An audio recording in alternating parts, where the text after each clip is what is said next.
About ready to get started here.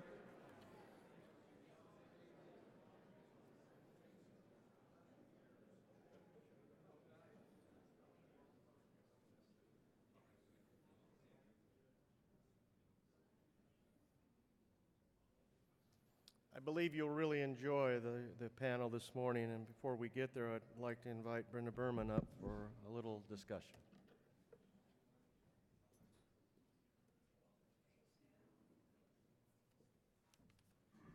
Good morning, everyone. Welcome again to Federal Friday. We have a large list of federal officials.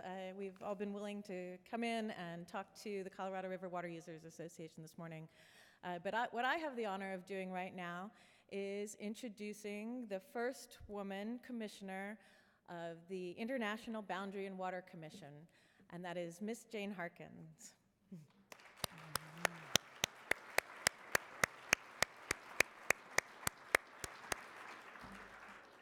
Commissioner Harkins, in addition to being a good friend and an alumni of Reclamation, is known to many of you as a longtime expert on the Colorado River.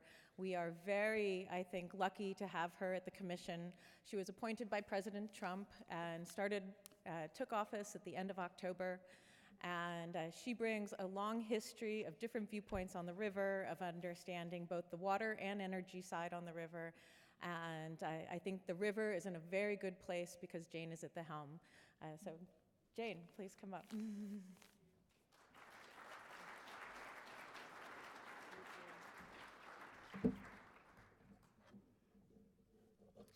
Thank you, Brenda, Commissioner Burman. I appreciate that nice introduction. Good morning.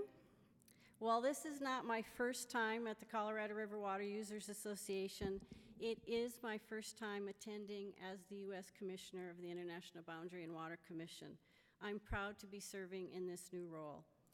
CRWUA had also invited participants from the Mexican government to speak during this panel, but unfortunately they were unable to attend. As many of you know, the President of Mexico took office on December 1st. So my counterpart, Commissioner Salmon, and our other Mexican partners are busy with the transition. However, they did send a statement, which I will share with you shortly. For those of you who are not familiar with the International Boundary and Water Commission, let me give you a bit of background. We got our start back in the 19th century when we focused on boundary disputes resulting from shifts in the Rio Grande Channel. The modern-day International Boundary and Water Commission was established by the 1944 Water Treaty between the United States and Mexico. That treaty also divvied up the waters of the Colorado River and Rio Grande between the two countries. The treaty allots 1.5 million acre-feet of Colorado River water to Mexico per year. In the event of extraordinary drought, Mexico is reduced in proportion to reductions in the United States. We have a U.S. section and a Mexican section of the Commission, each part of its federal government. The U.S. section is an independent federal agency that receives foreign policy guidance and our budget through the Department of State.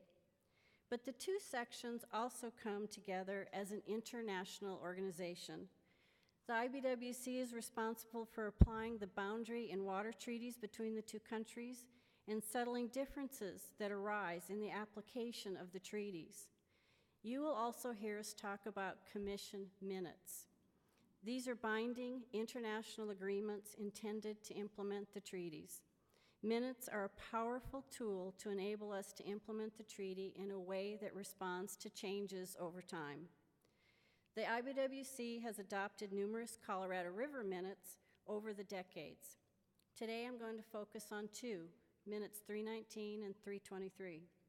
And I have lots of good news to share. Signed in 2012, Minute 319 was a 5-year agreement through 2017. Last fall, we signed Minute 323 to extend or replace the key elements of Minute 319 through 2026. Today, I want to focus on two aspects of Minute 319, the environment and projects. I am pleased to announce today the release of the Minute 319 Colorado River Limit and Delta Environmental Flows Monitoring Final Report. This report reflects years of activity by dozens of scientists from the United States and Mexico. I congratulate them for their hard work.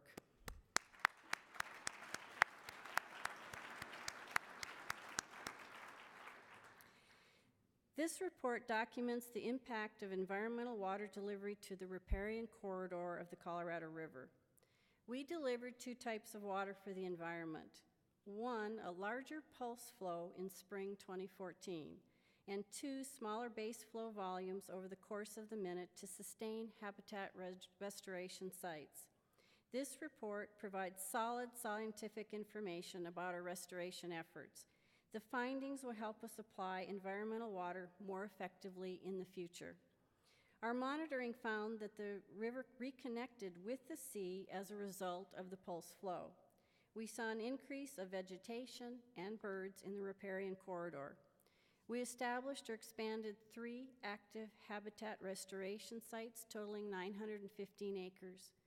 More than 275,000 trees were planted, and the year-to-year survival rate was extremely high. We learned many things about water delivery methods: infiltration, irrigation techniques, and groundwater. Information that will guide our Minute 323 environmental work. A special thanks to our NGO partners for their tireless efforts to implement the environmental aspects of Minutes 319 and 323. Turning to projects, through Minute 319, U.S. entities are investing $18 million in water conservation projects in Mexico. While Mexico derives the long-term conservation benefits, the U.S. investors receive a one-time water transfer from Mexico's account to the entity's ICS accounts. This water transfer took place in December of 2017. Although the projects were slow to take off, I'm pleased to report that construction has been in full swing for much of the year. Some of the projects are finished, the rest will be done in the coming months. We had initially expected 1 large canal lining project, but after some right-of-way issues and other complications that surfaced, Mexico instead identified 50 separate projects, including canal lining and encasement, land leveling, and modernization of structures. Every month, IBWC personnel field verify the work completed and certify it for payment. In late September, stakeholders from the project's work group visited the Mexicali Valley to see the work firsthand. I also have good news to report about Minute 323. That's the updated agreement we signed last year. Minute 323 touches on many areas of cooperation, including shortage sharing by Mexico. As in Minute 319, Mexico agreed to reductions starting at Lake Mead elevation 1075. The Minute also allows for increased deliveries to Mexico during certain high reservoir conditions. If we're lucky enough to reach elevation 1145 at Lake Mead, then Mexico would receive some additional water in its annual allocation. The Minute also establishes Mexico's water reserve. This is kind of like Mexican ICS. Through this mechanism, Mexico may defer delivery of a portion of its annual allocation and have it held in the United States. This concept of Mexico's water reserve takes different kinds of conserved water and puts it in one bucket. It includes water from potential emergencies, such as if Mexico's canal system were damaged by an earthquake, as happened in 2010. The U.S. could hold the water until Mexico fixed its canals.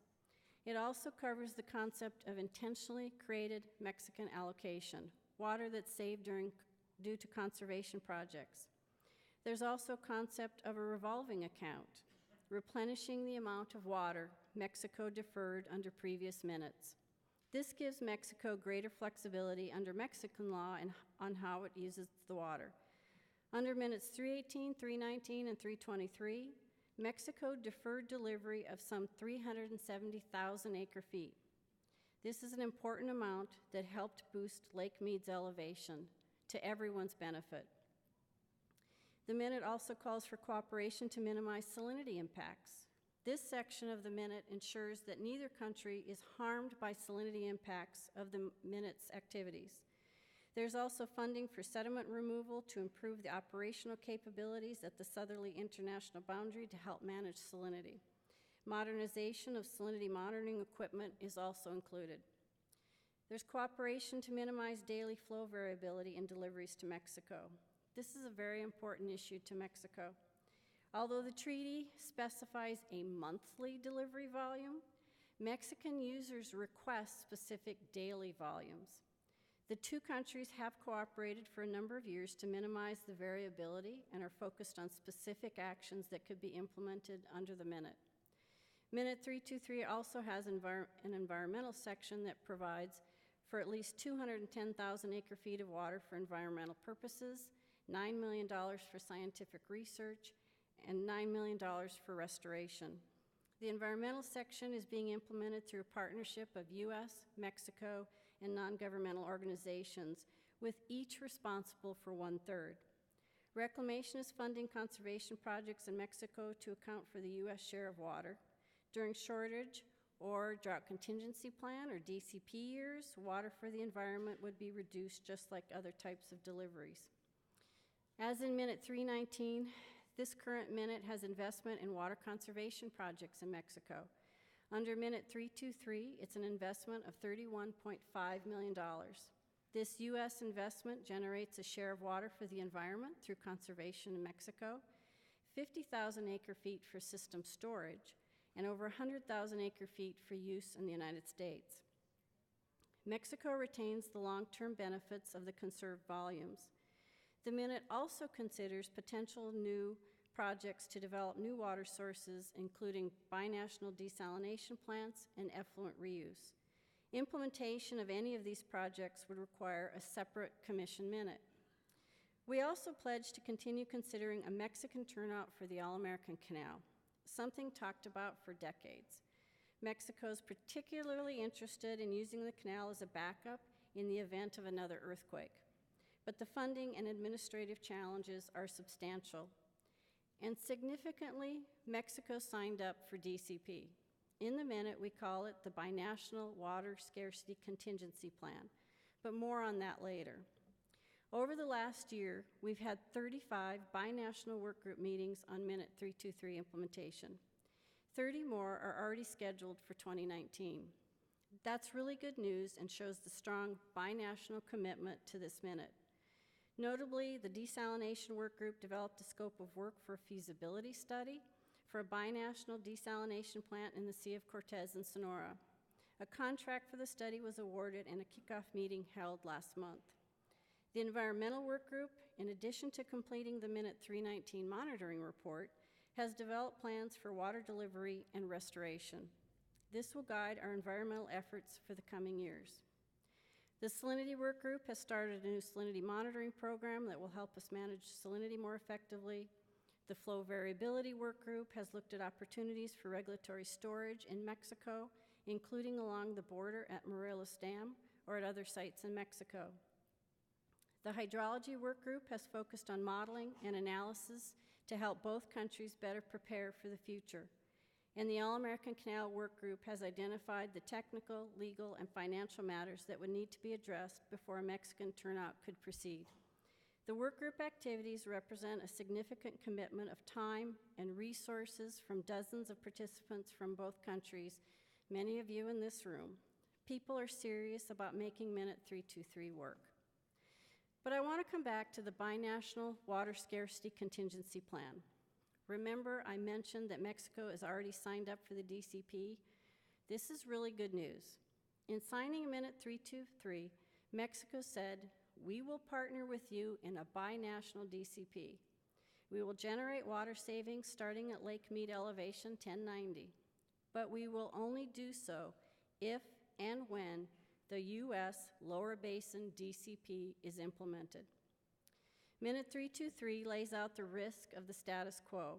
It notes the existing guidelines are, and I quote, "not sufficient to reduce the risk of temporary or prolonged interruptions in water supplies that would result in adverse impacts on the society, environment, and economy of the Colorado River system." Mexico has shown tremendous leadership in agreeing to do something about it. Mexico is anxiously waiting for the binational DCP. We must join Mexico Let's not miss this opportunity to help all water users avoid more devastating cuts in the future. As I mentioned earlier, our partners from Mexico could not attend today. I want to reassure you that our relationship with Mexico on water issues remains strong. That's part of the good news I want to share with you. The extensive cooperation in our binational work groups is a testament to that. Our work with Mexico enjoys broad, bipartisan support that has transcended administrations. I'm so pleased that Commissioner Simon has provided a statement on behalf of the government of Mexico, and he asked me to share it with you this morning. And I will say he sent his regrets personally to not be able to be here and meet all his friends and see all of you. Statement by the government of Mexico for the Colorado River Water Users Association annual meeting, December 14, 2018. The government of Mexico wishes to clearly reinforce the recognition by the Colorado River Water Users Association that the Colorado River Basin is shared by the United States and Mexico, as well as the two governments' efforts to seek sustainability in the basin. On that basis, since 2014, it has issued an invitation every year for Mexico to take part in its annual meeting. Unfortunately, this year, it was not possible to attend given the current transition process in the government of Mexico's administration. In this context, the government of Mexico wishes to reiterate its commitment to continue working with the government of the United States and the 7 basin states, as well as the non-governmental organizations.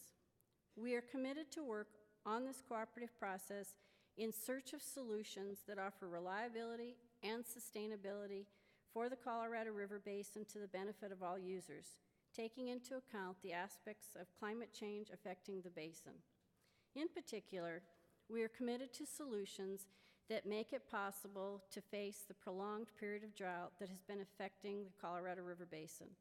Mexico would also like to reiterate its commitment to continue working within the framework of the International Boundary and Water Commission, United States and Mexico, on the follow-up and implementation of all the agreements adopted by means of Minute 323 signed in September 2017. Through these agreements, both governments wish to address current shortage conditions in the basin, resulting in actions that benefit all basin users, including those related to environmental conservation and restoration in the Colorado River Delta. The government of Mexico wishes to express its gratitude for the invitation to participate in this event and reiterates its firm commitment to continue working jointly to address issues in the Colorado River Basin to the benefit of both countries. That's the end of Commissioner Simon's statement.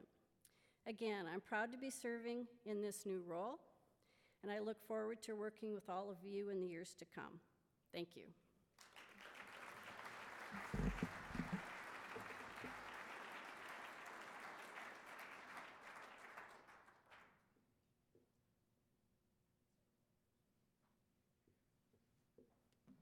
We'll give the panel and Commissioner Burman a few moments to get up on the stage and then start up again.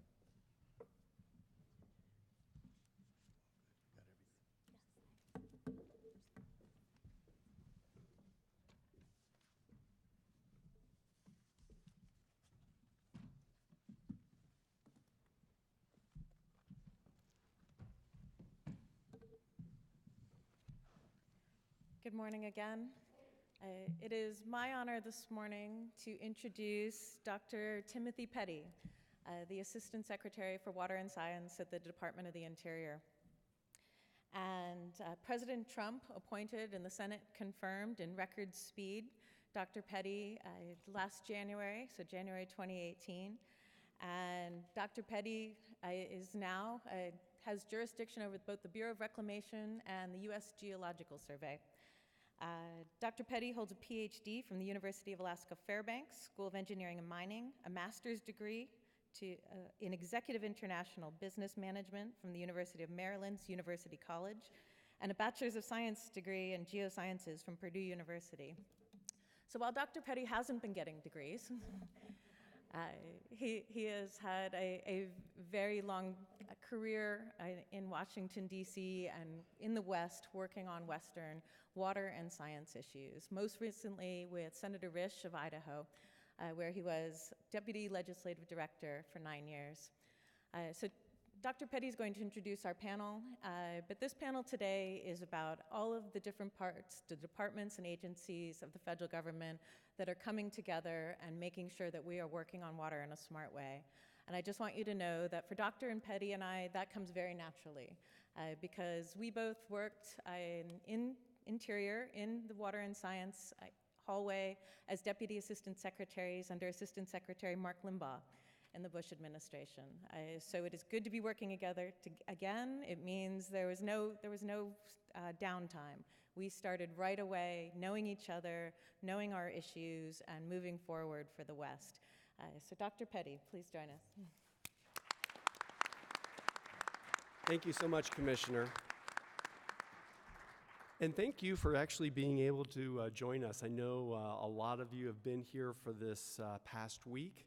And as we finish up Federal Friday, it gives us an opportunity to do something very unique in a way that I hope even with CRWUA allowing to host us here this morning, but it gives you a chance to also see something I think that's going to be unique in what we're trying to move forward on with just the federal community with water and water agencies. So I have this morning here a very unique panel. And I think the best way to describe this panel is almost to tell the story.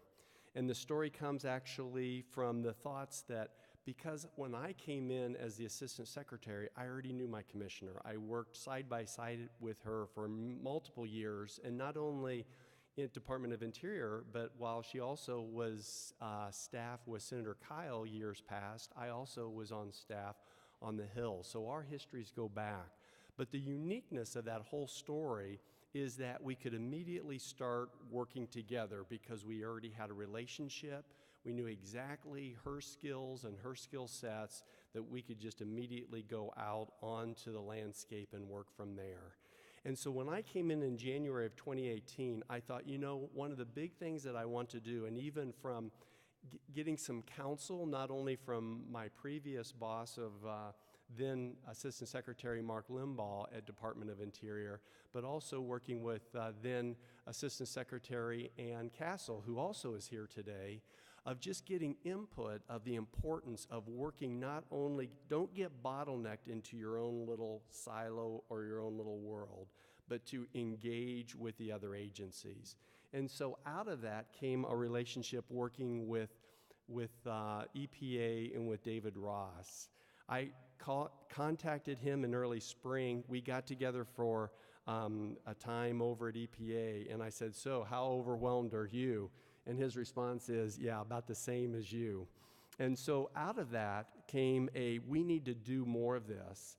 And so then we invited Bill Northey in from USDA, and we really started talking about real big issues that each of our agencies have dealing with water.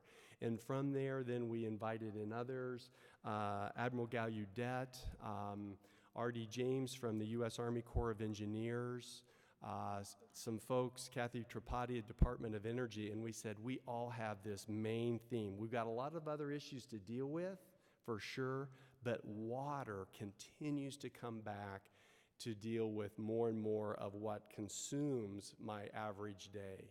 And so out of that, what the commitment that was made and what you're enjoying here this morning is not only a commitment to even working with the states and local water users, but the federal agency saying we need to make sure that we just don't get consumed within our own agencies, but to look out onto the landscape and to work with our federal agencies, which is a huge part of every day of our activities. And so this morning, what our format's going to be is I'm going to invite each one of them up. They're going to take a little bit of time to share with you not only their big water issues, but what they're also thinking about that applies to local and state components, Western state issues as well. And so my few minutes, I just want to highlight some things for me, and then I'm going to actually bring the commissioner back up, and then I'm going to just go down a schedule here of introducing and allowing them to take a few minutes to talk about some of their big water issues. But then also at the end, the goal is to have a little bit of Q&A with you, some thoughts that might come into your mind as we're speaking and talking, not only Western water issues, but water across the landscape of the United States. And the best way to highlight that of how we're working federally, excuse me, is just recently the president issued a memorandum on Western water. In there were multiple sections, and those multiple sections really highlighted the importance that this administration has of leadership. And that leadership comes out of saying, you know what, there's a lot of agencies doing activities, but one of those things and themes is this one federal agency lead, with the idea that different agencies have priorities that are different from other agencies, and that agency who really dominates the lead should actually take that lead and the other agencies support. And that's really what this represents here at the table today, is this idea that every agency, whether it's EPA, whether it's USDA, whether it's NOAA, whether it's Department of Energy or other agencies, we acknowledge the importance of that lead, and we're here as other federal agency to say, we want you to succeed, and we want you to succeed by us being right there at the table supporting what it is that you need. And if you need our help at Department of Interior, we're there for you. And that's the idea of what we're really trying to work and accomplish. And so this came out of grassroots literally. Myself, I'm an Indiana farm boy. I understand the importance of water and agriculture and water quality and water quantity and all the aspects of forecasting that come with that. And so this morning, I think, is just a time for us to interact with each other and almost allow you to come in and enjoy that.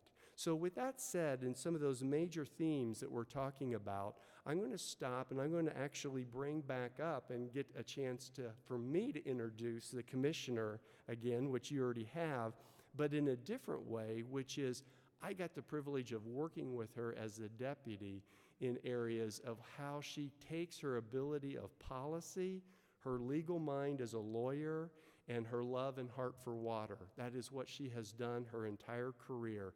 She was telling a story of just even some of her academics had come about water, just as my academics is about water.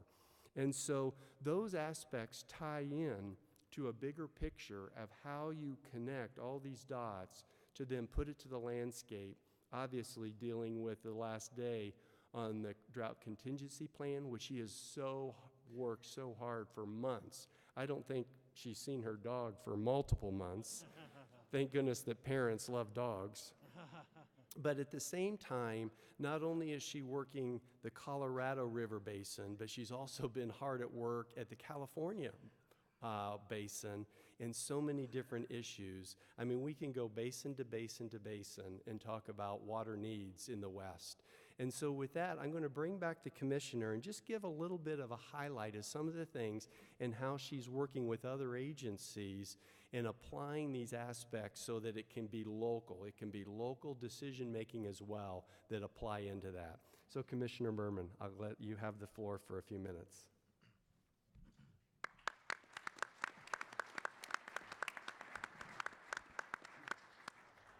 Thanks, Dr. Petty. I'll just take a few minutes. You all have seen me up on this stage, and we have a very impressive panel before us. I just wanted to take a moment to highlight that presidential memorandum promoting the reliable supply and delivery of water in the West. And I certainly, in my lifetime, have not seen that kind of presidential focus on Western water.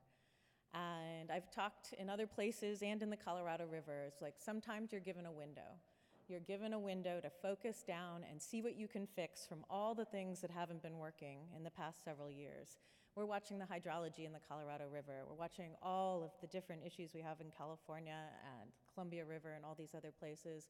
And this is a chance for us to say we have backing. We have focus and backing to get out there and to make things work. And I'll just give a quick example over in California. So the Colorado River is very lucky, and I don't know if it's lucky.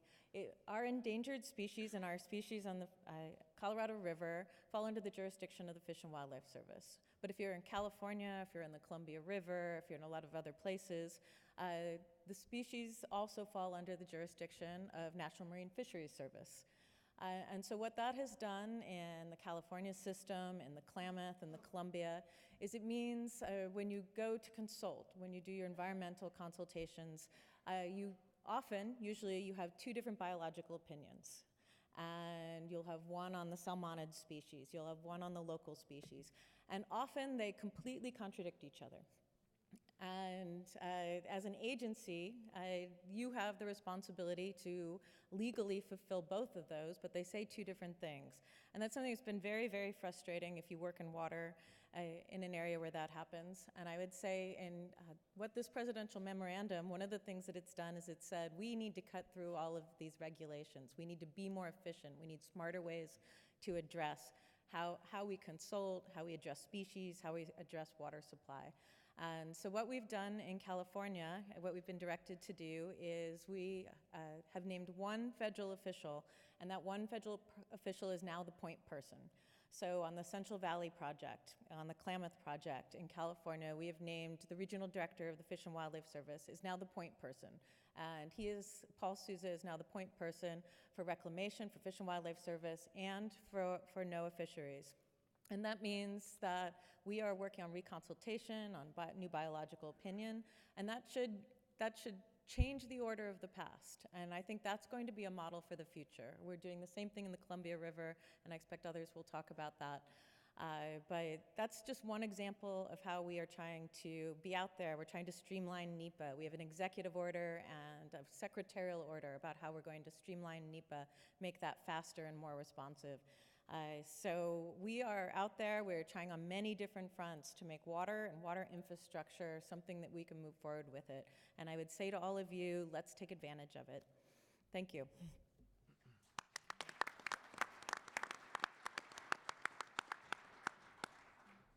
The commissioner highlights such an important part of working together. All of the agencies, as well as the state agencies, have not only responsibilities, but legal responsibilities. And those still stay in place, but the idea is that it takes leadership. And that's been the best part that I've enjoyed, especially as I introduce our next speaker, David Ross. He's the Assistant Administrator, Office of Water at the Environmental Protection Agency. And part of the things, instead of reading a script, of just being able to have an interaction and getting together on a basis that's often where I can learn about his love for basketball, for Wisconsin, his interests that apply to so much more, but his ability to say, how can I help you? We know that there's so many things out there in so many different areas and regions, and we can't treat every region the same. And so from that aspect, it has just been a real privilege and pleasure to be able to work with him, because he gets it. He comes from not the East aspect, but he understands the West. His education, his schooling, his story really explains the ability of the importance of how every area needs to be able to say, how can that region and that local community work better together? So at that point, I'm going to bring David up here, allow him to just highlight some of the things that he and our agencies have been working together on, but even more so just to allow you to get to know an individual that's been a real pleasure to work with. So David.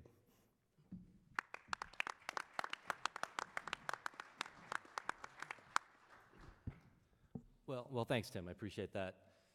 You know, I began my career a long time ago working as a consultant for the city of San Diego on their total resource recovery project and effectively turning wastewater into a usable resource. And that project adapted over a few years into the water, kind of a water repurification focused effort. And so I had the honor of working at the Aqua 2000 Research Center looking at ways of turning wastewater into drinking water. As I was thinking about my future career, I knew to really kind of make a mark for myself in this industry, I'd have to go on to get a master's or a PhD in engineering, and that seemed like a really hard road. And so I went to a Colorado River Compact conference and sat in an audience like this and listened about the challenging issues of water reuse and how do you manage, the complexities of the multi-states and the water flow.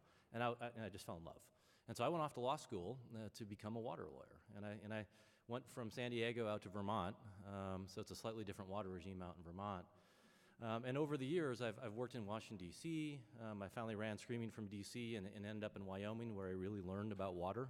I discovered there are things like state engineers, and so I really thought when I was in D.C., I actually knew water and water policy, and then I went out west and worked in the west and realized I really didn't know much.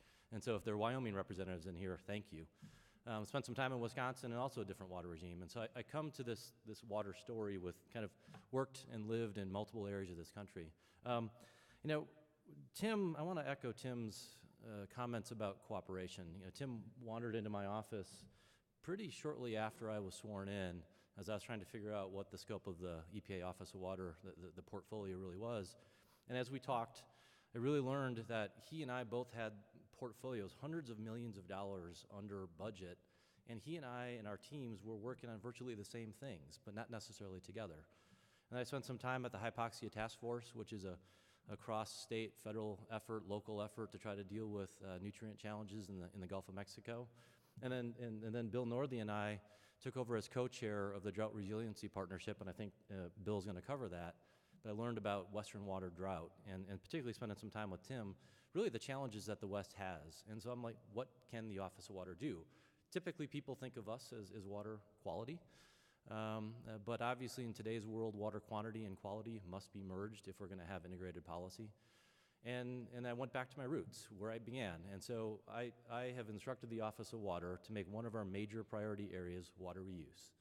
It's revisioning wastewater, revisioning kind of non-traditional sources of water, and try to get them back into the system.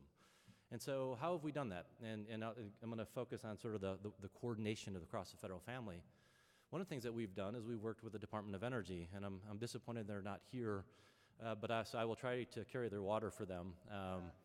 But they've asked me to talk a little bit about what the Grand Water Challenge that Secretary Perry announced a few months ago, focusing on 5 high-priority items that the Department of Energy can use its financing, its convening power to, by year 2030, enhance desalination, kind of make better use of produced water, turning wastewater into a resource, and a few other areas of focus. And so how can we work? So we worked with the Department of Energy and asked to participate.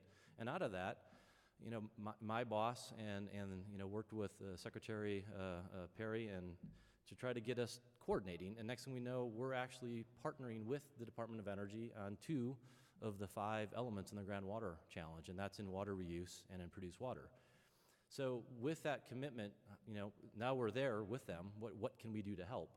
And so we signed fairly recently a memorandum of understanding with the state of New Mexico on produced water, try to figure out what are the impediments to reusing produced water that comes up in the extractive resource industry, rather than locking it into the ground. And quite frankly, some of the reasons why we were locking it into the ground was the shorter vision that my agency had as a potential impediment, regulatory impediment to reusing that water.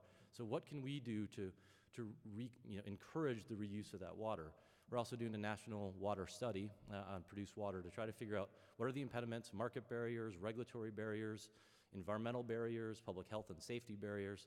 And so we're working with New Mexico, but we're also working with Oklahoma and others on how to reuse produced water. New Mexico, for example, 125,000 acre feet a year gets locked into the ground. If you take a look at their future projections, that number is going to go up by tenfold.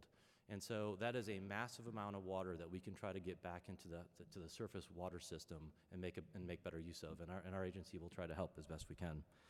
Another area that we are focusing our efforts on, and I'm going to go back to San Diego. And so we have the Water Infrastructure Financing and Innovation Act, authority that my Office of Water operates. It's a really massive loan program that this year, for example, we can tap $5.5 billion out of the U.S. Treasury to wheel out to water infrastructure projects, and then to try to leverage that money into private and public partnerships. And we estimate we'll probably be able to at least double that number as far as infrastructure development. And so we just, within the last month, I believe, issued a $614 million loan to the San Diego Pure Water Project, where they're doing, it's a great project. You guys actually go online, take a look at this project. It's 30 MGD. It's taking water that used to go to the ocean and try to beneficially reuse it. our loan power, because it's a low interest, a very, very, very low interest loan, and our ability to do creative financing over decades, they estimate they'll probably save about $182 million just in savings on, instead of going out to the bond markets, to go to the U.S. Treasury. And so it's a water reuse component. And so what can we do in the agency going forward? How can we encourage things like water reuse, particularly out west, to help provide new water supply?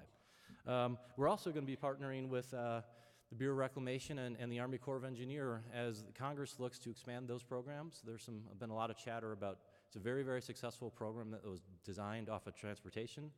It's been brought over into the water space at EPA, and others are talking about bringing it into the Bureau of Reclamation, Army Corps of Engineers space. My Office of Water team, they're fantastic, creative economists, engineers, lawyers. They really understand finance, and so we are going to try to save taxpayer resources and help build up other programs to the extent the federal government needs that expertise. So those are just a few of the examples of the coordination. I could prattle on forever, but I think it's time for you to hear from our friends in agriculture. So thank you.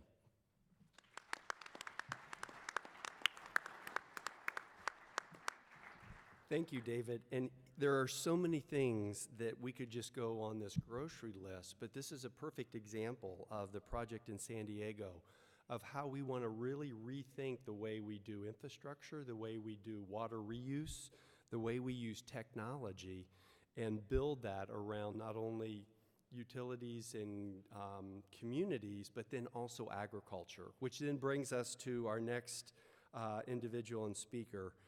Bill Northey is the Undersecretary of Farm Production and Conservation.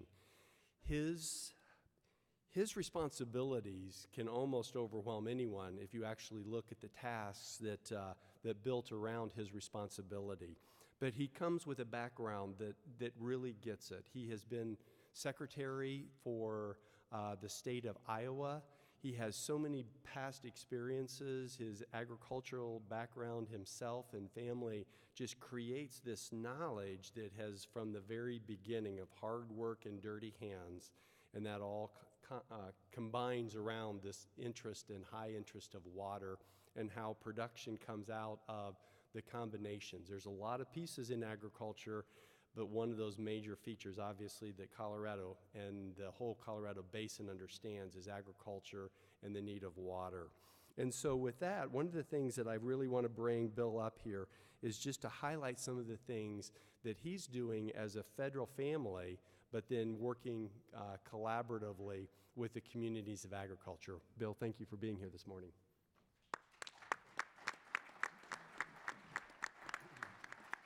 Well, thank you all. Thank you, Tim. It is really great to be here. We have a group that has been meeting at least once a month, sometimes more frequently, sometimes in person, sometimes over the phone.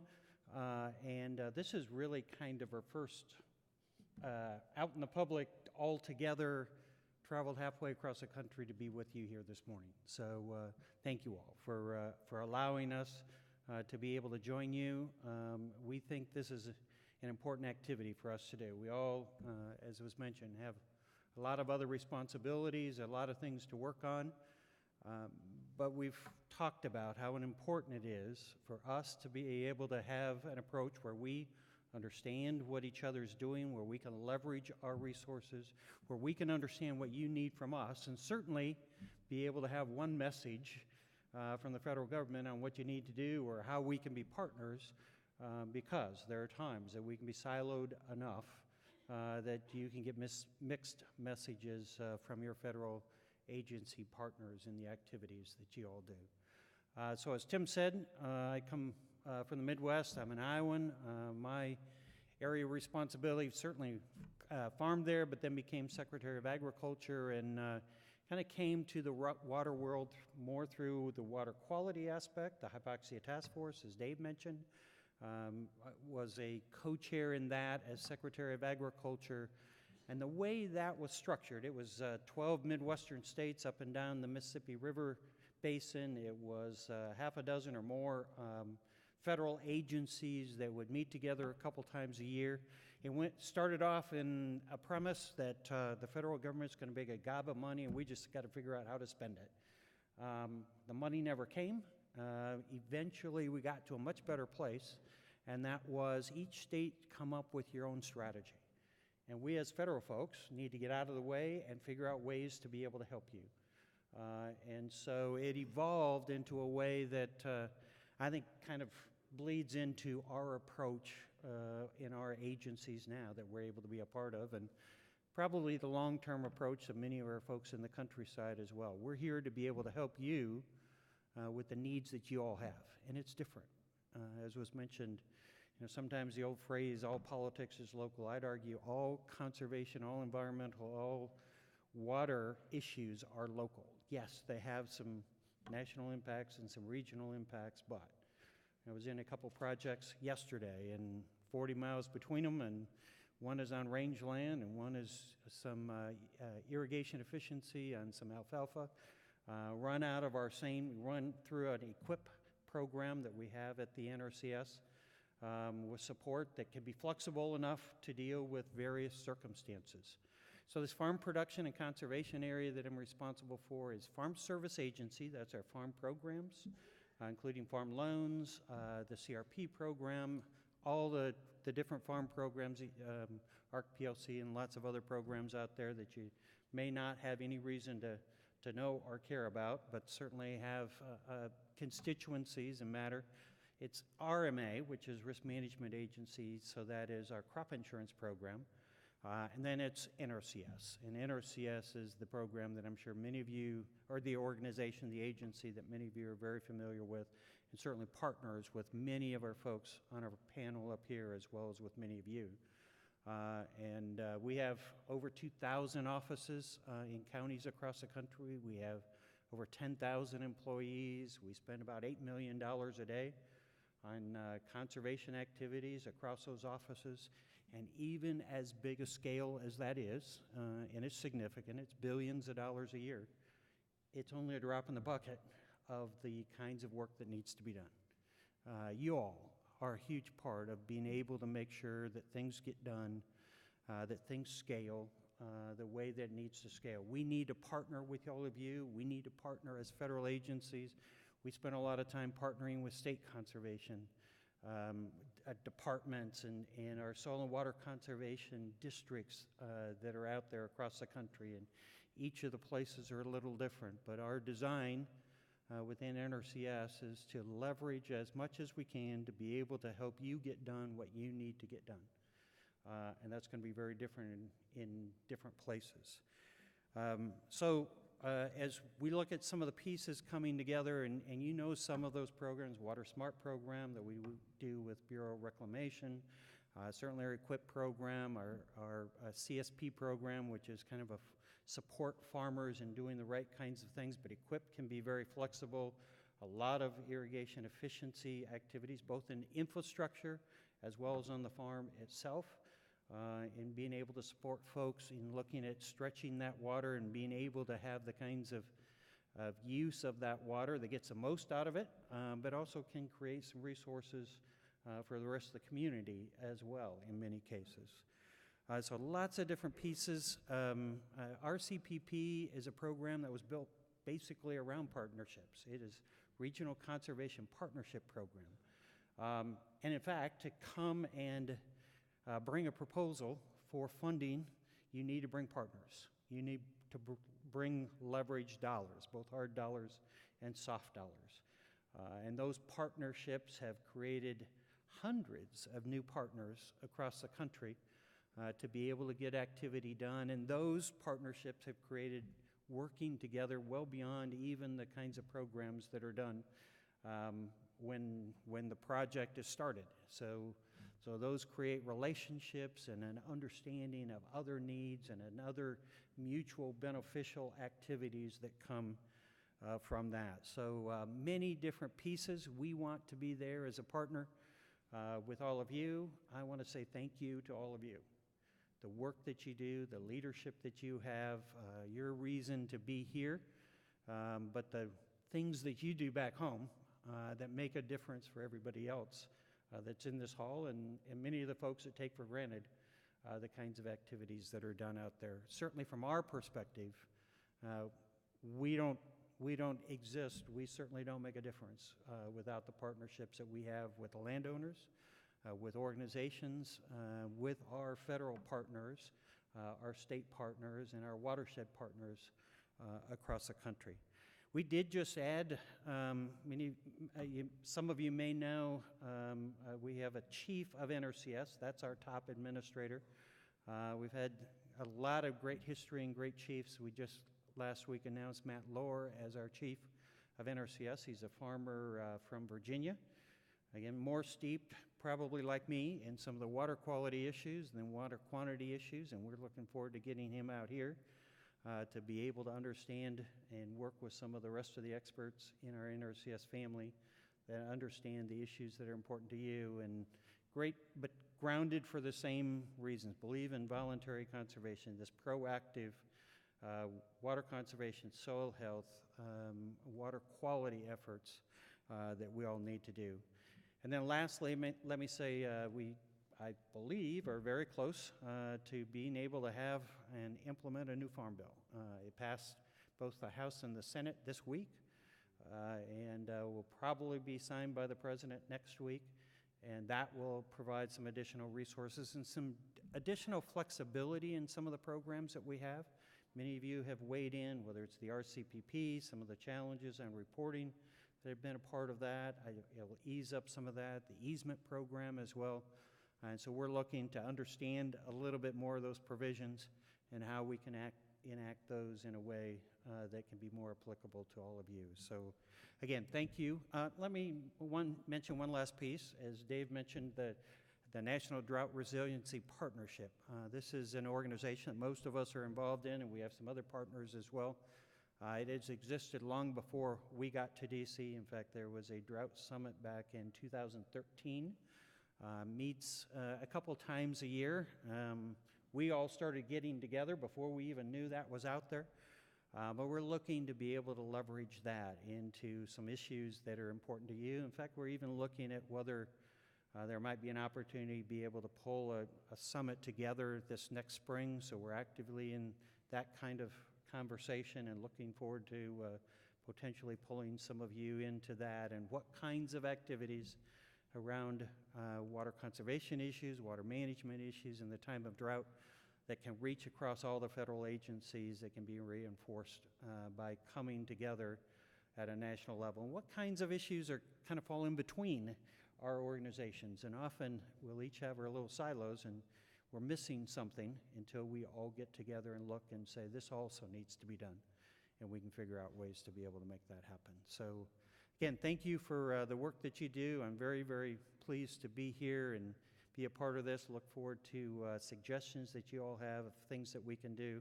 And our approach here is that we want to support the things that you're doing, and that's why we're coming together to be able to make that happen. Appreciate it. Thank you all.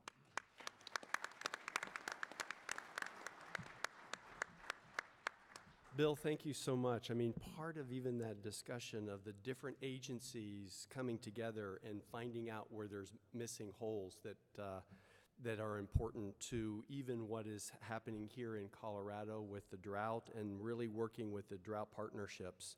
One of the things that I'll be remiss on not saying a little bit earlier, but some of the things that we're not only identifying how many different agencies, federal agencies, about 13 or so potential agencies that we know, federal agencies that deal with water issues. This is a group of about 5 or 6.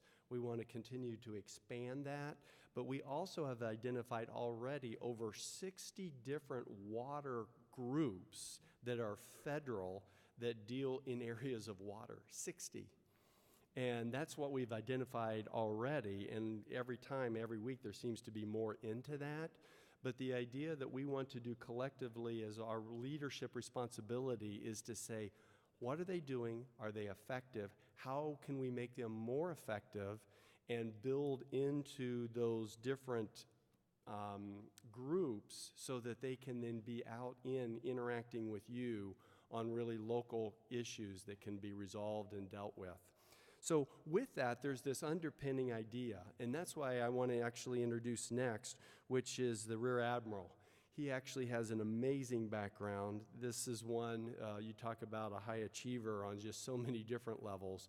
But just to get to know Tim Gallaudet has been a real privilege for me and for the rest of us here at the table, just because of so many of the things that he's actually had experience in doing, but bringing that leadership into an area that really underpins when we talk about drought, when we talk about flooding, when we talk about when we get too much and when we don't have enough.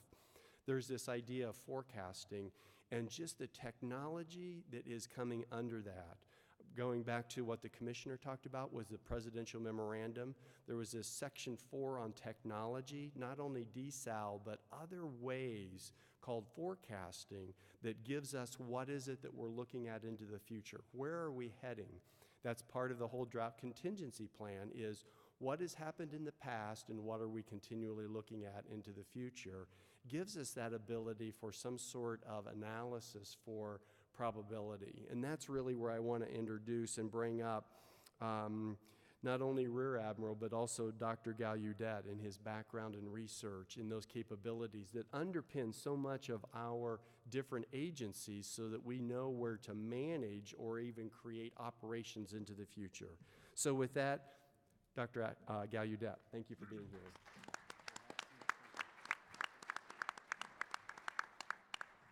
Thank you for that very kind introduction, Tim. You know, NOAA, the National Oceanic and Atmospheric Administration, is a water agency. I mean, we deal with the weather and we deal with the oceans, and that's really, you're talking about water. As an introduction, I had the privilege when I was in the Navy of working with Dr. Petty's boss, Secretary of the Interior, Ryan Zinke. Ryan and I were both commanders in the Navy working at the Navy SEAL headquarters.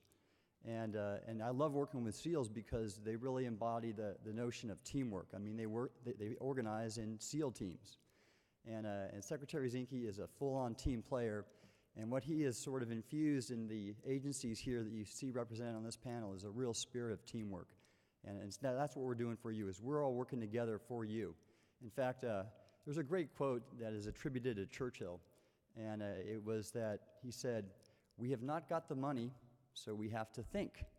And that's what we're doing. We're not just thinking, we are acting together for you and water users. So NOAA has, under this administration, a top priority to improve our weather and water forecasting. And we're specifically trying to implement or working towards implementing the Weather Research and Forecasting Innovation Act of 2017, signed by the President last April. And there are a number of things in this act that we are working towards improving our prediction for severe weather, tornadoes, nor'easters, extreme winter weather, and drought. And we're doing great things there. In fact, some of the progress we've made, I'm really pleased with. What we're really talking about is having the best weather model in the world. And you know, you see the news, you see every now and then they'll say, oh, the European models are outclassing the US model and this, that, or the other. And those days are over. We are beating the Europeans, and we're doing it handsomely. If you look at the 4 major hurricanes that hit the U.S. this year, Florence, Michael, Rosa off Baja, and Lane in Hawaii, we beat the European model in terms of intensity and track forecast accuracy. And we're going to keep doing that as we transition a new experimental model in January of 2019. And all of that weather modeling is really important, as Dr. Petty said, for water and drought contingency plans and the like. So here are 5 actions that NOAA is taking to address the presidential memorandum, and specifically the section 3 of it, which talks about improving predictability, water predictability, and in this section it directs as part of the Department of Commerce, and Dr. Petty in Interior to improve this predictability. So here are 5 things. First off is we are advancing our national water model. Previously, we only forecast for about 3,600 points in rivers around the U.S. And this new model, we've just released version 2.0, will actually reach 2.7 million stream reaches in the U.S. So the coverage is much more extensive. It's also much more accurate, and so there's some great science going behind it. This model is reliable out to about 10 days. And then there's another model like it, which it actually supports, and that's an ensemble hydrological model. And that model is going to improve our forecasting of water out to 30 days. Now, an ensemble is just a fancy word for an average. You know, you just see when hurricanes strike the U.S., you'll see the various models represented as spaghetti tracks. And that's an ensemble just averages those tracks in an optimal way. And it also takes a real bright meteorologist or hydrologist to get in there and select the best one or nudge it to what really will be what they expect based on experience. And so that's what we're doing. We do it with the National Hurricane Center for hurricanes, and we're doing it for water and rivers with our river forecast centers. So those are two different model types. Related, not necessarily affecting you all, but part of our overall water effort is we are now issuing storm surge forecasts when hurricanes strike the U.S., and that has saved countless lives. For Florence and Michael, our forecasts for landfall were 5 days in advance. We're within 2 nautical miles of where the storms actually hit, and that gave emergency managers time to evacuate. And so there were just many people who moved out early and were not hurt by the storm surge in Florida, for example, and the severe flooding in the Carolinas. And that's just part of our overall water portfolio, really improving to protect American lives and property. Then another piece is adapting to drought. And we have a number of activities we're working on to adapt to drought. We have a really important effort on helping reservoir operators manage and predict and know in advance when we're going to have heavy rains or not. And we're doing a pilot project in Lake Mendocino right now. We have the U.S. Drought Monitor. Go up on drought.gov and you'll see that we maintain a running picture of what drought is like and happening in the U.S., and we're forecasting out for that as well. And in fact, one of our great capabilities is forecasting snowpack ice. And we can do this actually out to 8 months, and that's another important tool for water managers. And then lastly, we have launched in the last 18 months 2 new weather satellites. One is a polar orbiting, and the other is a geostationary. And these 2 satellites are just 21st century technology that are really improving our ability to forecast and warn for water and extreme events.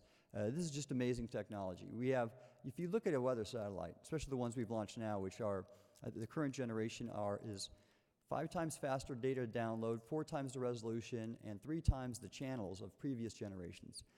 And this is technology that takes every advancement in science since the last 350 years from the beginning of the Industrial Revolution. And it's mechanical engineering, electrical engineering, physics, astrophysics, relativity, even quantum mechanics.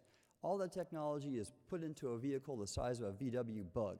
And we fly this around the planet to accurately forecast and monitor storms. Really fantastic work. I'll just sum it all up by saying NOAA is doing great things for water users like you and for American citizens. Our weather and water forecasts affect every American life every day and 1/3 of U.S. GDP. So happy to take any of your questions, and thank you for coming.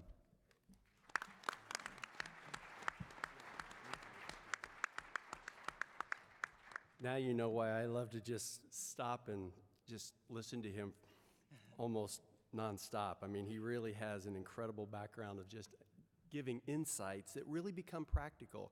It becomes practical in so many ways of what's going to actually happen on the Colorado. All the different companies, organizations, communities that live and survive and thrive on these different basins are becoming such a critical part of what's happening into the future.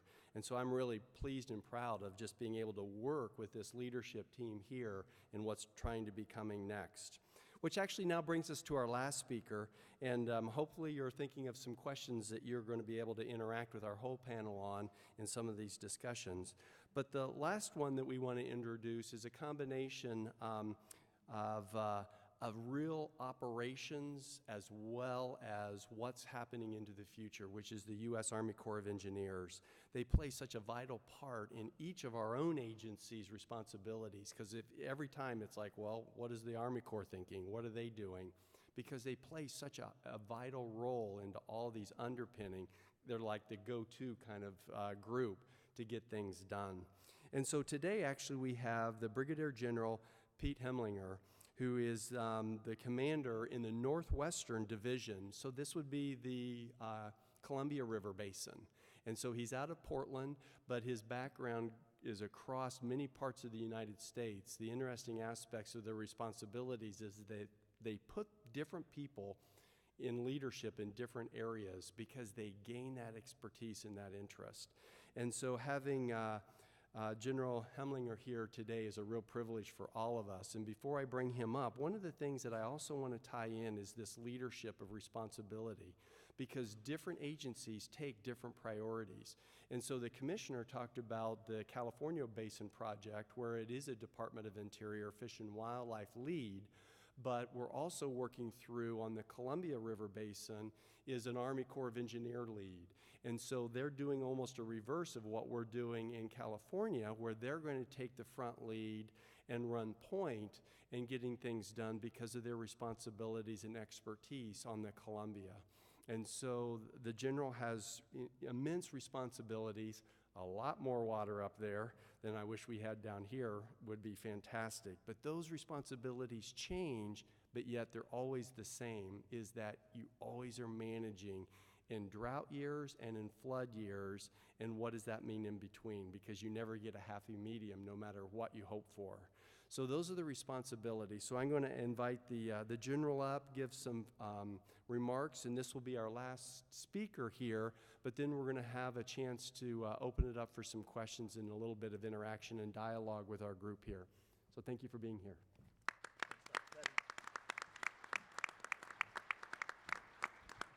Hey, good morning, everyone. I am thrilled to be here this morning with CRWUA. I understand you all had a choice between joining this federal panel and the National Rodeo Championships, so thank you for joining us. All right, as Dr. Petty said, I'm Brigadier General Pete Helmlinger. I'm commander of the U.S. Army Corps of Engineers Northwestern Division based out of Portland, Oregon. Today I'm here to represent Mr. R.D. James, Assistant Secretary of the Army for Civil Works. A key goal of this administration is to better coordinate federal water policy management and investment. As you know, the administration has asked agencies to explore incremental changes to existing policies that do not involve legislative changes to improve infrastructure delivery. The Assistant Secretary of the Army for Civil Works and my boss, the Chief of Engineers, are working towards long-term reforms on how the Corps of Engineers infrastructure projects are regulated, funded, delivered, and maintained. This is what we call our initiative to revolutionize civil works. In order to improve the piecemeal approach to federal water policy management, become more efficient with taxpayer dollars, and reduce or eliminate unnecessary regulation, and overcome barriers to infrastructure investment and development, the Corps of Engineers is working to aggressively revolutionize how we deliver infrastructure for the nation through authorized civil works projects and the permitting of non-USACE projects. Our revolutionized USACE civil works effort is being managed to advance these initiatives and implement one consolidated strategic plan and to foster effective communication both internally and externally. Reference implementing one federal decision, the Corps of Engineers Implementation Guidance for Executive Order 13807 was published in September, establishing a 2-year goal for environmental impact statement decisions on applicable projects and an additional 90 days to make a permit decision. With other federal agencies represented here today, the Corps of Engineers will pursue effective and coordinated federal water policy management to better utilize taxpayer resources and promote infrastructure development. The Corps is seeking to solve 2 key problems.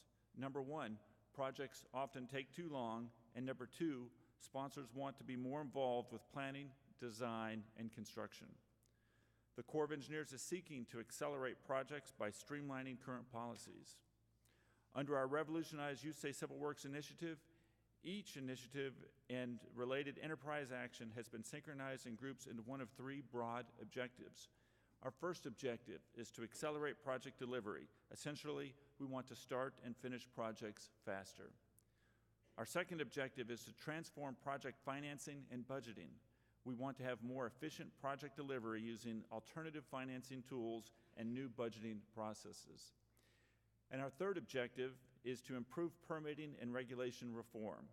We want to streamline the permit processes and elimination of duplicative reviews to expedite delivery of projects. To revolutionize civil works, the Corps is also seeking alternative financing opportunities and new technologies. We're in the process of bringing a new focus on coordinating and leveraging federal grant and loan programs, public-private partnerships, and technology innovation to transform project financing. The Corps of Engineers is establishing its own low-interest loan and loan guarantee program under WIFIA, and we're following the EPA's lead. USACE has also established a new public-private partnership pilot program. A request for information on conceptual P3s with the Corps of Engineers Civil Works projects is scheduled to be released publicly next month in January. As I wrap this up, I'd like to take a moment to share with you ongoing efforts already for multi-agency federal task force assistance. Currently, the Corps of Engineers is a member of the agency Western Federal Agency Support Team called WestFAS. This 10-year-old task force is comprised of 12 federal agencies that work with Western state water councils in support of Western Governors Association to collaboratively solve water resource challenges.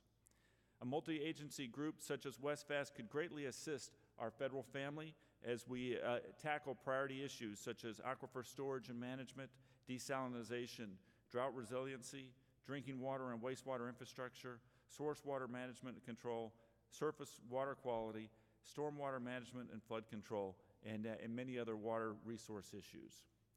So finally, the Assistant Secretary of the Army for Civil Works and the Corps are already working to revolutionize civil works, and we are excited to join other federal partners and look forward to working collaboratively with all federal agencies and our state and tribal partners to improve federal water policy management throughout the nation.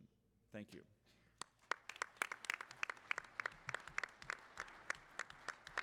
Thank you, Pete. I greatly appreciate you being able to come up and make a couple of comments, and I greatly appreciate that. What I want to do actually now is bring up Patty Aaron. She's part of Bureau of Reclamation's communications group on just allowing just an overview of what we're going to have on just the discussion on Q&A for those who actually might have some questions for us. But at that point, then we'll come back around and open it up, and I have plenty of questions for our group here. But Patty, go ahead. Thank you, Dr. Petty. We're anticipating a lot of questions for our esteemed panel. There are mics in the middle of the aisles here. We'd like to ask that you ask one question, no follow-up questions, and no compound questions. And I'll turn it back over to you. And with those rules, we'll go forward. Great. Thank you, Aaron, so much. I appreciate it and the time we have. So I'm looking at about maybe 10 minutes or 15 minutes before we finish and wrap this up. And of course, we're going to be here for a little bit of time before all of us go in multiple different directions. But as we bring some different people maybe up to the mic that might have some questions, one of the things that I really do want to highlight is just the uniqueness of this group and having this many people with this responsibilities being willing to come today at this time and be here with you today is pretty rare, pretty unique. And so it's really a commitment to one another. It's the commitment to the commissioner and I and the role that we have as part of the secretary being the water user and commander. So we got a couple of people here, so why don't you go ahead with the first question? Yes, good morning. My question is, the tribal water study includes information about difficulty tribes have getting funded because of the restrictions that are set on different tribes throughout the lower basin and the upper basin. And we are not states, we are not private water districts. How are the working groups how are the working groups addressing the particular water problems for the tribes? Yeah, great, thank you. Commissioner, maybe you could follow up with that question. Kick us off. So first, I'd like to say that the tribal water study is something we're incredibly proud of at Interior, and all the work that's gone into that with the 10 Tribes Partnership and with our team at Reclamation, our team at the Solicitor's Office. So we're very proud about that. I think the issue of financing in tribal areas, in tribal homelands, and across the West for every water user has been very difficult. And we heard a little bit about the WIFIA program and what that can do for some of our larger infrastructure projects. But I think as a nation, we need to be talking about how do we finance infrastructure? How do we get infrastructure on the ground? How do we make sure if we have older systems that we're modernizing them and bringing them into the 21st century? And if we don't have systems, then we should be out there building them. So I think it's about a national discussion, but that's grassroots. That's not just government coming in and saying, hey, we've got it.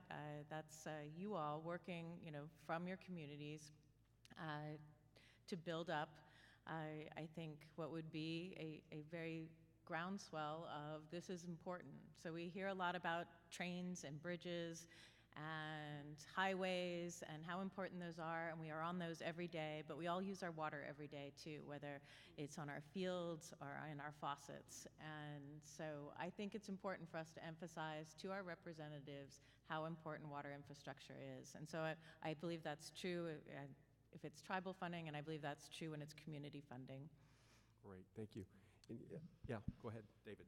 Yeah, and I would encourage the tribes to take a look at the WIFIA program. Obviously, it's a loan program, and that does have challenges because you have to have the equity to go into a loan program. But we've instructed our team to be as flexible as possible on the types of projects that can be funded on tribal reservation lands.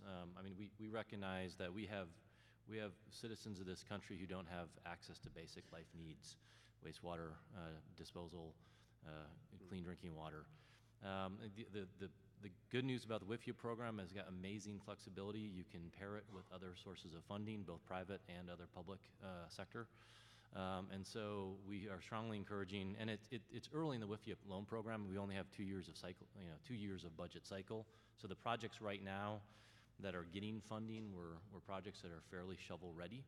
And so I encourage the tribes to think, 3, 4 funding cycles out, to be thinking to put the strategic plan in place to go after successful programs in the future. And our team is ready, willing, and able to meet with the tribes to provide them that expertise.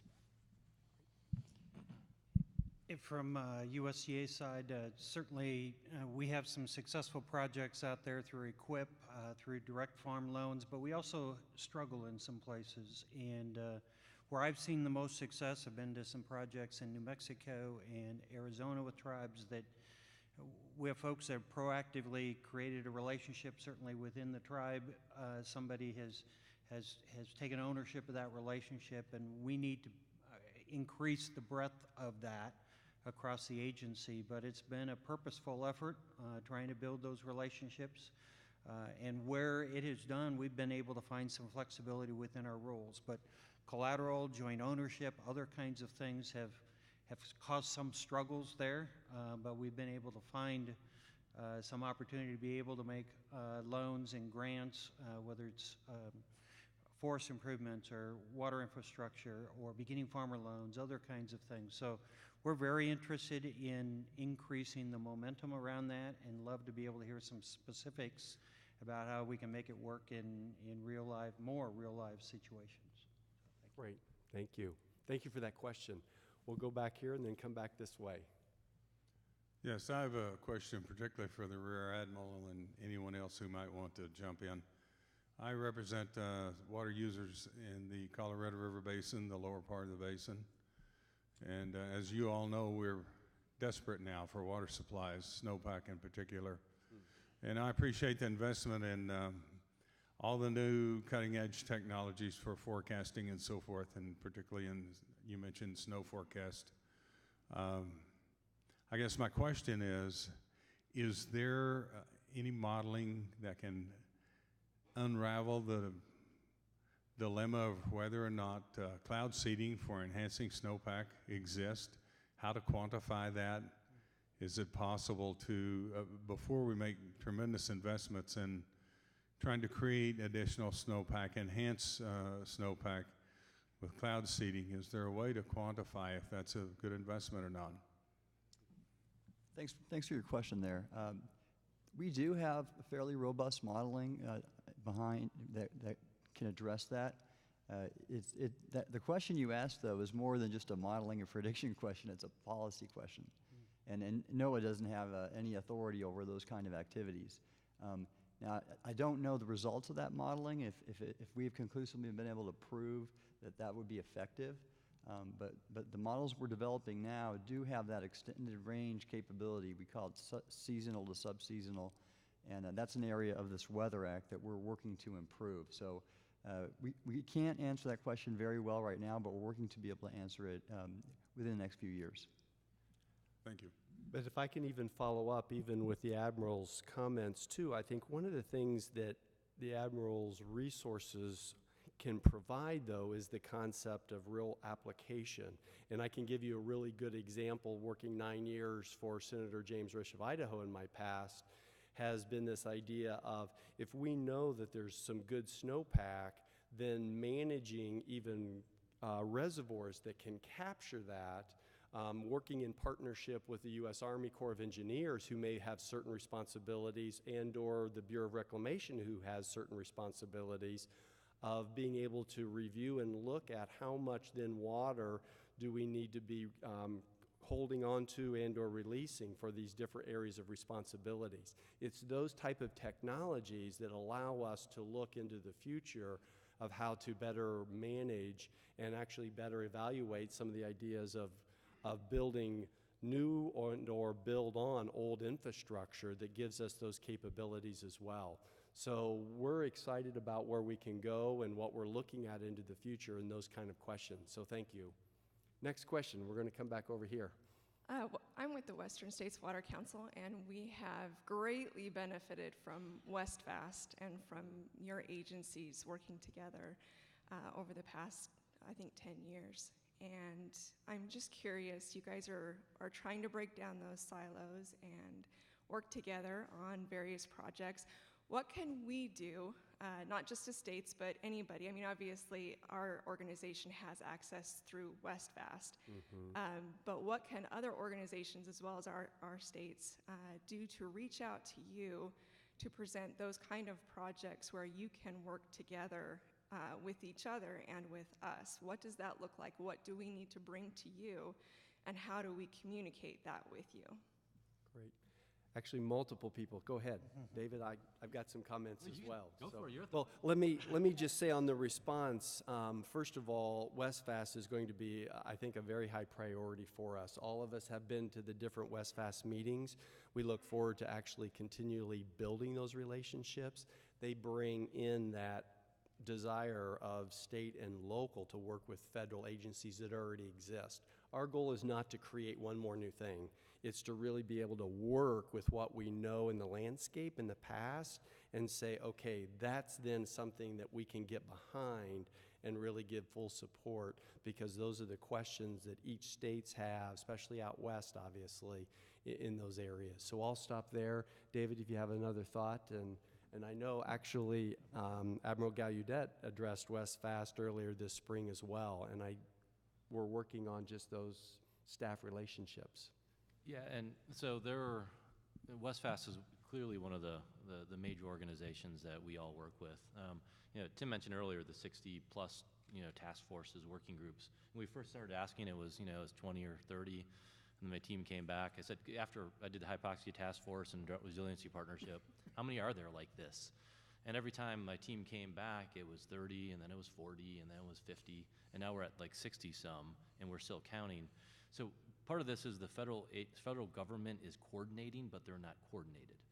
And what we would like to do as part of this effort is coordinate, put an umbrella over all those different working groups, pick a few really core, higher level organizations that can help us out, and then see if we can make sure that those other sub-working groups are actually additive and not working in contrast to each other.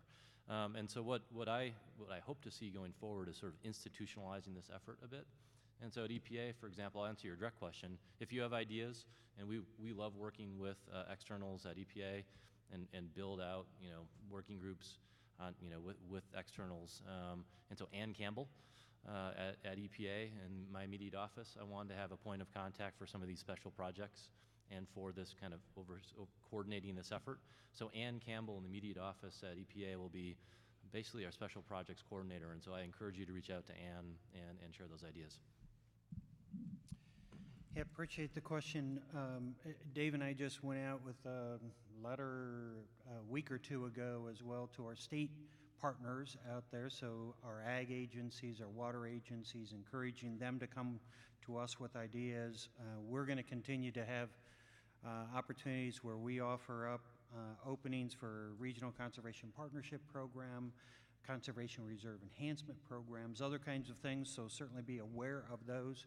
I would say, as far as bringing ideas without having to know all the acronyms, get to a local service center and talk to your district conservationist and say, we want to do this. Do you have something that works? Talk to your state conservationist. And one of the things that we all envision by being together is we free them up to work with our partners, which they already do very well, but we certainly make it something that we're encouraging, and we want them to be able to help us understand if there's some rules that prevent some of the ideas that you have from going into place, then we need to figure those out, and we need to be able to address those. But often we'll have programs that folks might not be aware of that our folks can fit those ideas into. So we want to be open. We certainly have lots of folks across the countryside that are open, and we're going to have lots of program openings that will offer some places to go with that creativity that you have. Thank you. By the way, another Roger Gorky sitting right there. If you have ideas on Westfast, he's also a guy, and he can get the ideas into Dan. Great. Thanks, David. Back over here, question. Good morning. My name is Ron Bollier. I represent the National Smart Water Grid, National Freshwater Foundation, but I'm a private entity. I don't have the same loud voice as a state entity, so I have to speak with a wicked accent so you'd remember me. How does a private entity with great ideas collaborate?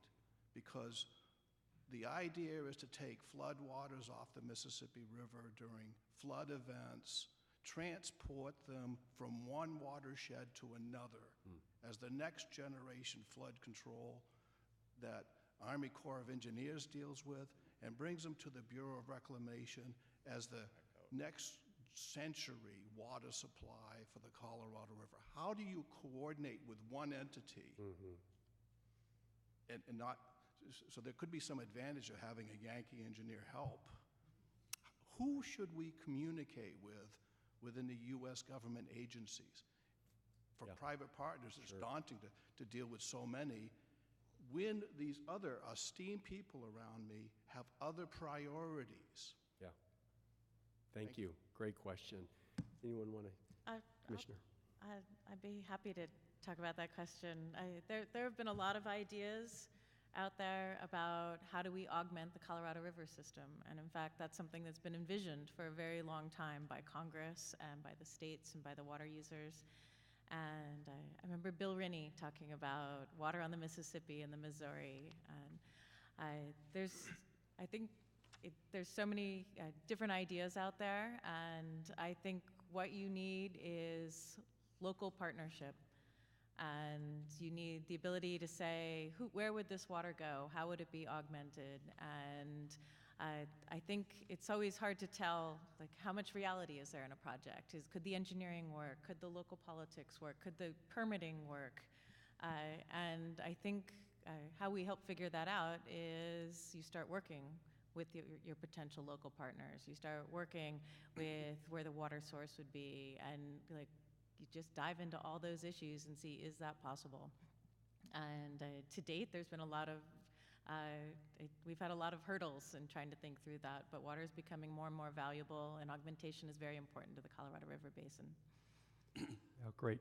Any other thoughts? I have just a quick one on that response as well, is the example of Westfast that was used. We talked about it, all of us are very familiar with it, but it's even the Western Governors Association, their water nexus that comes into that. There's all these relationships that build together because those come from those partnerships from the ground up. I think the Hypoxia Task Force is another perfect example that Mr. Northey gave us of where the federal government was almost not having a structure, and they just said, we got to get this figured out. And the states took it on, and the federal government said, that's it. That's what's really working, and built around that. So that really does come back to what the commissioner says. It's that groundswell. It's that partnership that builds up that, a lot of people think that federal government is the tip of the spear. I don't think it is. I think we are very much toward the end of the arrow in that we come in once there's some sort of a group nexus or consensus that says this is what we're wanting to do, and then build around that. So it's a way of almost rethinking the way some responsibilities are being taken on, and that's why it's so important for us in this administration to really look at saying it's about local, it's about community, it's about tribal, that gives us that ability to say we can come in and help support because there's now a demonstrated consensus that's going on. Tim, let Yeah, me David. just add, certainly we spent a lot of time talking about innovative, creative ideas and how open we want to be and encourage, and we talk about infrastructure, trying to do it, not necessarily your example there, but all kinds of other opportunities out here. We have a small program within NRCS, several $1 million, called Conservation Innovation Grants, trying to prove out ideas. And I think out of this combination of all of us together, you're going to see more opportunities to be open to those new ideas. Traditionally, that's a hard thing for government to do, both encourage and find your right place and allow it to fit into our systems. But it's something that we're all committed to because we believe technology is going to be a part of making the kinds of improvements, whether it's water quality, it's soil health, it's soil conservation, other activities that we have out there. And the innovation of the private sector is going to be a big part in making that happen. Great point.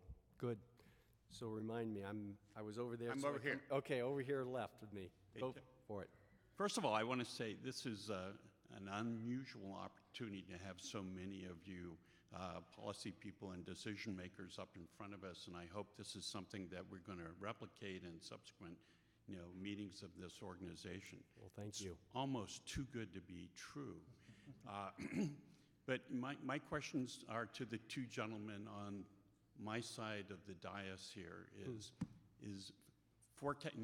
taking the forecasting of weather, especially atmospheric river events. I'm more California-centric, and combining them along with how much water is in the watershed, whether it's snow or whatever, and then working with the Corps and developing in a real-time basis, not the decadal cycle that we're currently in, and coming up with dynamic storage curves.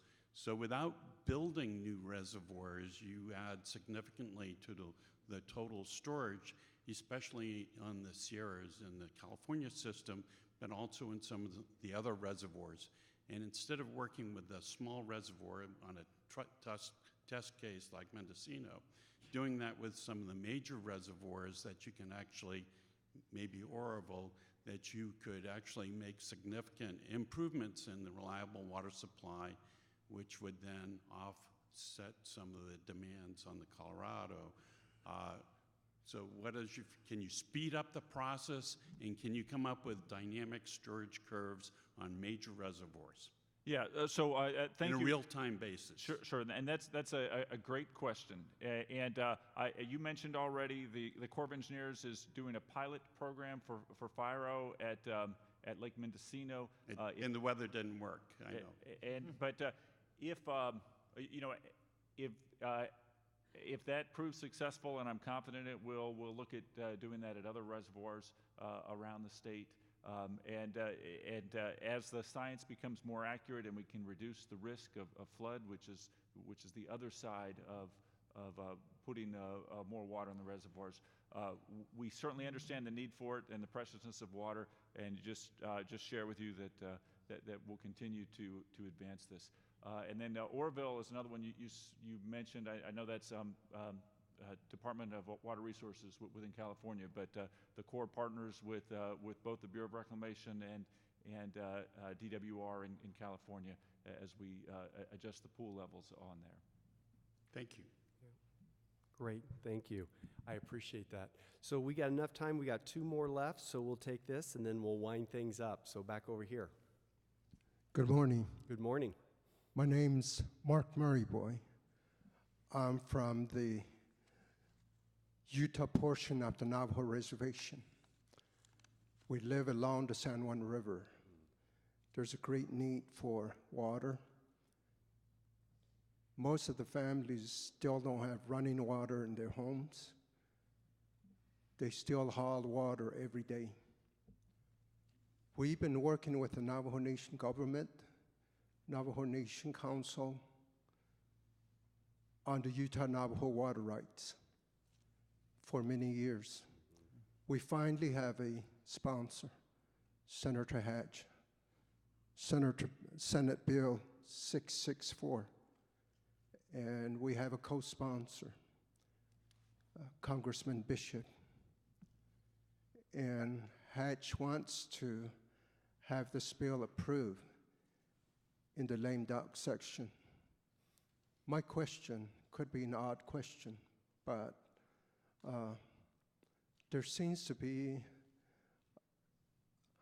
the bill is not moving forward because for some reason, Senator Lee from Utah chose to uphold the bill. So my question is, how can we convince Senator Lee to support the bill and have this very important bill approved by the government? Thank you. That's my question. Thank you. I appreciate that. I do have a response, which is an interesting one with regards to my many years being legislative staff and working through that. And I'm sure you understand the process of the aspect of what is legislative and what is executive. With it being obviously up on the Hill, this gets back to even someone else's question about the importance of grassroots, right? Building up that synergy that takes place into your community. I'm familiar with the impact that's occurring and literally people still carrying their water and their water needs. It's not a good situation at all.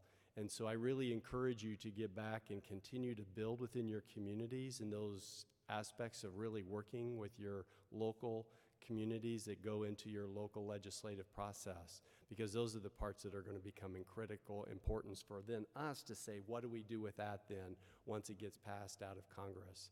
So I very much hear and understand your question and looking forward to just helping you to kind of continue to think through in that legislative process into the future what that's going to take. Any other thoughts? No? Thank you. Thank you so much for your question. Over here, last question of the day. All right. Good morning, everyone. My name is Delane Atcity. I'm the interim director for Indian Nation Conservation Alliance, and I just wanted to reach out and let everybody know that we're currently helping tribes set up their conservation districts, and we can help them identify what they need in resources and help them strategically plan where we need to go with that. So I just thought I'd put that out there for everyone. Well, thank you. I greatly appreciate that. So, any thoughts, anybody on that? But otherwise, I greatly appreciate it. It was nice meeting you. Maybe afterwards you can come up and we can exchange cards. But Great. Thank you for being here. Thank you. Well, everyone, thank you for your time. I know this is a big investment for you. Safe travels back.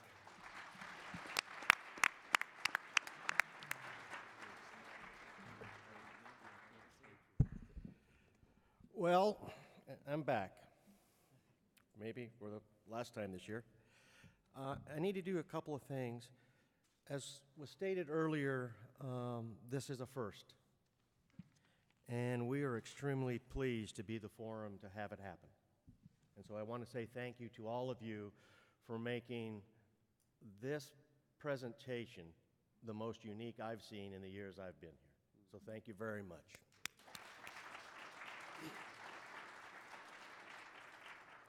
Second item I'd like to go over is I want to thank everyone for coming. This is the largest conference we've had, over 1,200 people in attendance. I think it was my opinion as everybody was watching everybody else, but whatever. Thank you for coming. It's extremely important for you to be here. And I also would like to thank all of the committees and the volunteers for everything they do to make this a successful conference. And they do an extremely wonderful job, and I'm very proud of this organization and the people that work hard. Finally, I will look forward to seeing you next year for this conference. I hope that you've enjoyed what I think has been an outstanding conference, and I hope you travel home safe. Have a nice holiday.